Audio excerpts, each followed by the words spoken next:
A private moment of sympathy in the middle of a huge public event. French President François Hollande meets with survivors of the Charlie Hebdo shooting.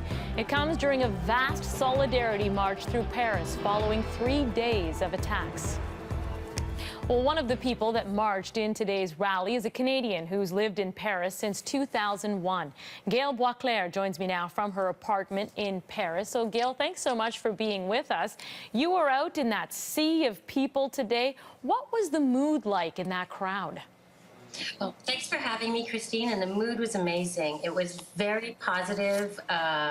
You really felt that there was a sense of unity and solidarity, and not only from the French people, but from tourists, people visiting from other countries, and expats like me that were there as well to support France and to support freedom.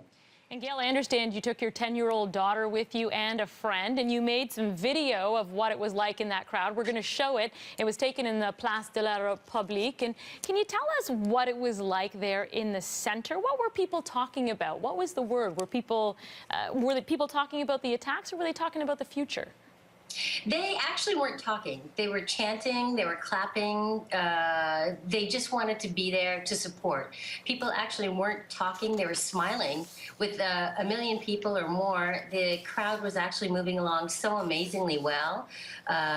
Everybody was polite, saying excuse me as they were passing by. They were chanting Jesuischarlie. They sang the Marseillaise.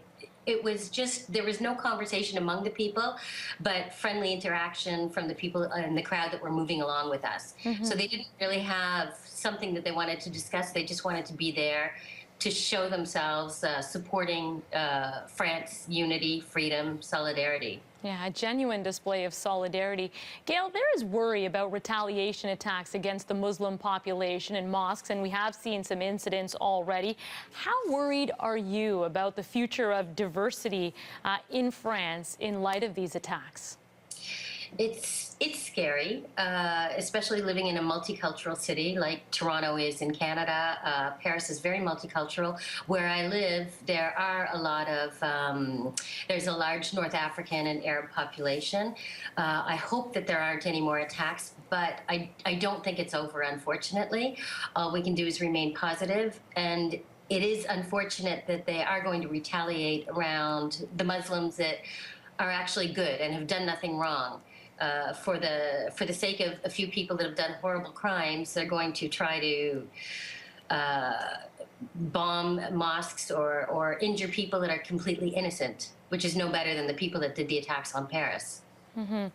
Gail, I mentioned that you took your daughter with you out to the rally today. Why was that important to have her see all this? I think it's important for her to understand the difference between, I guess, unity, tolerance, racism, not to be judgmental, to understand that we all have a right to express our opinions and to say what we want to do, and we should do that without harming anyone else or criticizing anyone else in a negative way, to be hurtful.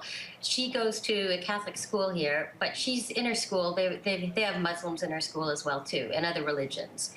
And she just needed to know that what happened in Paris was not right. It wasn't the fault of Muslims. It wasn't the fault of people following the religion of Islam. It was the fault of some crazy people, and they could have been anyone. They could have been Catholic. They could have been Protestant. Mm-hmm.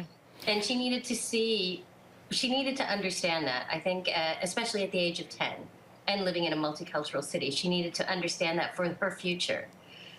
Yeah, it certainly is an important lesson. Gail, I want to thank you very much for taking the time to speak with us. We really appreciate it.